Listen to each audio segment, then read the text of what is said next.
আসসালামু আলাইকুম। গাজীপুর কোনাবাড়ি আমবাগ মধ্যপাড়া মসজিদের সামনে আনোয়ার ভাইয়ের দোকানে গত রাতে ডাকাতি হয়েছে বন্ধুরা। আজকে আমি আপনাদেরকে এই ভিডিওটি দেখাবো।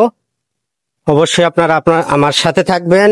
কিভাবে এই ঘরের ভিতরে ডাকাতি করা হয়েছে বন্ধুরা আমি আপনাদেরকে একটু দেখাবো।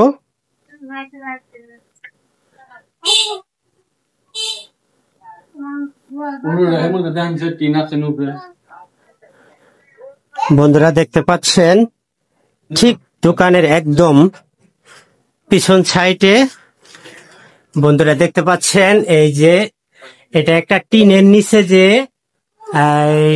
টিস্যু পেপার থাকে সেটা, কিন্তু উপরের যে টিনটা এটা কিন্তু কেটে ফেলেছে বন্ধুরা।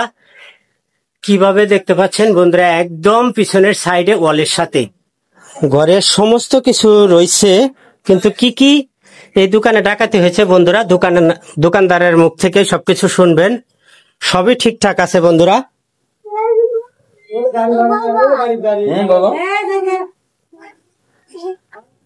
আনোয়ার ভাই, কি ডাকাতি হয়েছে একটু বলবেন প্লিজ। সিগারেট নিছে, ক্যাশ টাকা নিছে। কত টাকা হতে পারে? 32,000 মতো হবো টাকা, আর 35,000 টাকা বা 38,000 টাকা মতো সিগারেট। আর সব মালামাল ঠিক আছে? সাবান টাবান নিছে। আর অনেক মুদি দোকান তো, তাতে আনুষাঙ্গিক কত টাকার আপনার ক্ষতি হয়েছে? 70 থেকে 80,000 টাকার মতো।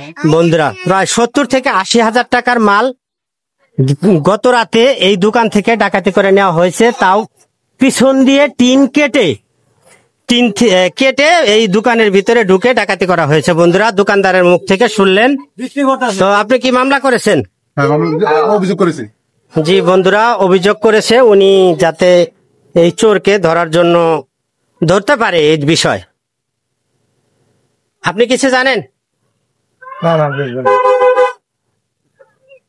বন্ধুরা, গাজীপুর কোনাবাড়ি আমবাগ মধ্যপাড়া মসজিদের পাশে আনোয়ার ভাইয়ের দোকানে আজকের রাতে ডাকাতি হয়েছে। তো আপনারা দেখলেন এই ভিডিওটি, যারা দেখতেছেন বন্ধুরা সবাই ভিডিওটি শেয়ার করবেন এবং লাইক কমেন্ট করে অবশ্যই জানাবেন।